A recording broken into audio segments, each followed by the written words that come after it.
Depois da polêmica da profecia de Sarah Shiva a respeito de Marília Mendonça e cantores sertanejos, e posterior a isso, a polêmica também com a cantora Simara, da dupla Simone e Simara, agora ela vem com instruções, com ensinos e mais.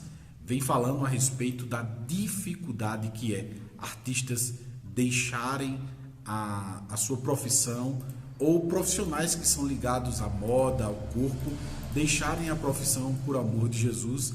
E ela conclui com um ensino extraordinário.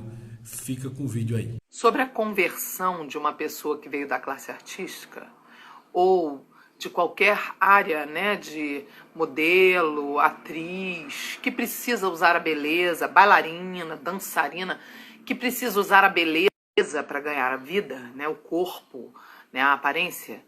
Imagina o quão difícil deve ser para essa pessoa, quando se converte, abrir mão de todos os artifícios que essa pessoa usava, que validavam essa pessoa na época que a pessoa era do mundo. Tenta imaginar, analisa comigo quão difícil deve ser para essa pessoa realmente abrir mão disso tudo que validava a sua autoestima, disso tudo, né, que a pessoa construiu a sua autoestima em cima dessas coisas e o seu próprio valor até de trabalho. Tenta imaginar o quão difícil deve ser para essa pessoa abrir mão disso tudo para colocar a mão no arado e nunca mais olhar para trás, como a palavra de Deus diz para quem segue Jesus. Imagina. Por exemplo, no meu testemunho, na minha experiência na época do SNZ, eu não era modelo, eu não era atriz, mas eu era cantora. E eu usava a minha voz para o meu trabalho, eu não usava meu corpo, apesar de que a gente tinha que dançar, a gente tinha um trabalho musical dançante, então também dançava, usava um pouco do corpo. Mas o principal era a minha voz. Mesmo assim, eu já passei muita luta. Por quê? Porque eu tinha que abrir mão de algumas coisas quando eu entendia a santidade de Deus, já não era mais compatível certas propostas, certas roupas, certos movimentos na dança que simulavam, né, uma coisa mais sensual. Então, não é fácil você sair do meio artístico sendo uma pessoa que o seu instrumento de trabalho é totalmente mundano, totalmente corpo, aparência, instrumento de visão, de prazer. Não é fácil, é um processo realmente de renúncia doloroso para qualquer um. Então nós temos que falar sobre isso, que é de fato doloroso, é de fato difícil.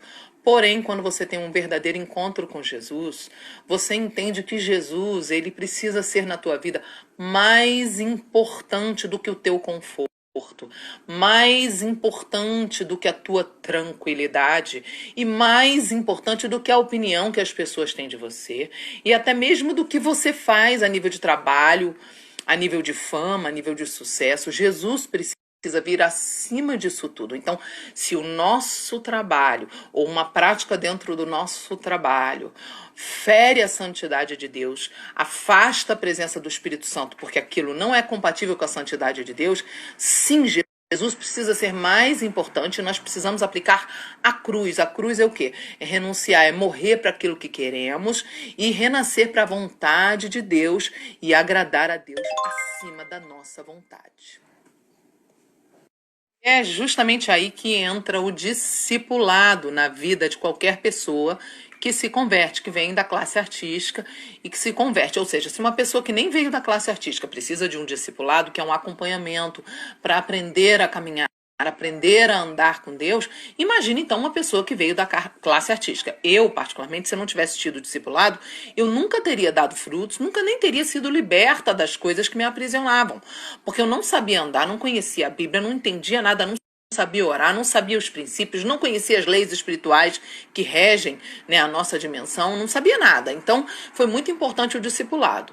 Por exemplo, quando você vai ler na palavra de Deus, em 1 Timóteo, capítulo 3, Deus está falando ali sobre as pessoas que têm o chamado para estar no altar. Veja bem, ele chama assim, ele diz assim: fiel é a palavra, se alguém aspira o episcopado, excelente obra almeja, ou seja, a pessoa que quer ser ministro do altar, que quer ser um líder espiritual, almeja algo que precisa ser muito muito excelente. No verso 2 diz assim: é necessário, portanto, que o bispo, essa pessoa que vai ocupar esse lugar, seja irrepreensível, ou seja, não tenha nada do qual a gente tenha que repreender, corrigir. Irrepreensível, esposo, marido de uma só mulher, ou seja, não é para uma pessoa que já foi de vários casamentos, é uma bagunça a vida da pessoa. Temperante, sóbrio, modesto, hospitaleiro, apto para ensinar, ou seja, capaz de ensinar. Verso 3, não dado ao vinho, uma pessoa que não é beberrão, não é uma pessoa que é dado a entorpecentes, não violento, porém cordato, inimigo de contendas, ou seja, que não faz contenda entre as pessoas, não avarento, ou seja, que não seja mão de vaca, verso 4, e que governe bem a sua própria casa, criando os seus filhos sob disciplina com todo respeito. Ou seja, para você que nunca ouviu falar da educação respeitosa, eu particularmente tenho um livro que eu escrevi há muitos anos atrás sobre criação de filhos, onde eu fui a primeira cristã a falar dessa educação respeitosa no âmbito cristão, dentro da palavra de Deus. A importância, a palavra fala da educação respeitosa, que é quando a gente educa os filhos sem ser pais abusivos, sem sermos pais abusivos. E no verso 5 diz assim: pois se alguém não sabe governar a sua própria casa, como cuidará da igreja de Deus? Verso 6, não seja ele neófito ou ela neófito. O que é neófito? Novo convertido. Para não suceder que essa pessoa se ensoberbeça, suba a cabeça, e incorra na condenação do diabo. Pelo contrário, é necessário que essa pessoa, verso 7, tenha bom testemunho dos de fora, a fim de não cair no opróbrio e no laço do diabo. Entenda que coisa séria é uma pessoa nova convertida subir no altar. Então entenda a importância de nós meditarmos nesse texto de 1 Timóteo, capítulo 3. Por quê? Porque tem gente que diz até mesmo que aqui não inclui as mulheres, tá? Tem gente que fala, não inclui as mulheres, porque naquela época não incluía, gente. Não tem como, Não tinha como Jesus, em 3 anos, fazer uma reforma a tal ponto. Mesmo assim, ele foi super inclusivo com as mulheres e a gente entende que as mulheres, sim, foram incluídas na obra, no trabalho, no serviço, no ministério.